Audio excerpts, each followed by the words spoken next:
మీ కలల ఇంటిని ఒక పచ్చదనంతో నిండిన ప్రదేశంలో నిర్మించుకోవాలనుకుంటున్నారా? లేదా భవిష్యత్తు కోసం ఇన్వెస్ట్ చేయాలనుకుంటున్నారా? అయితే ఫార్మా గ్రీన్ సిటీ మీకు ఒక బెస్ట్ ఆప్షన్.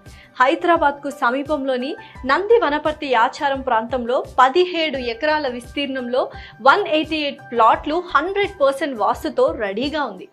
ఇక ఈ ఫార్మా గ్రీన్ సిటీ హైలైట్స్ విషయానికి వస్తే 40 and 33 ఫీట్ బ్లాక్ టాప్ రోడ్లు, ప్రధాన గేట్తో కూడిన arch, underground drainage system, overhead water tank మరియు ప్రతి ప్లాట్కు వాటర్ సప్లై లైన్లు, ఎలక్ట్రికల్ ట్రాన్స్ఫార్మర్తో కూడిన స్ట్రీట్ లైట్స్. మొత్తం ప్రాజెక్టు బార్బ్డ్ వైర్ ఫెన్సింగ్తో సెక్యూర్డ్. పచ్చదనం ప్రేమికుల కోసం అందమైన avenue plantation, kerb stones, landscape gardens మీ ఇంటి చుట్టూ ఎల్లప్పుడూ తాజా గాలి, పచ్చదనాన్ని అందిస్తాయి. లొకేషన్ విషయానికి వస్తే pharma green city Nagarjuna Sagar highway పక్కన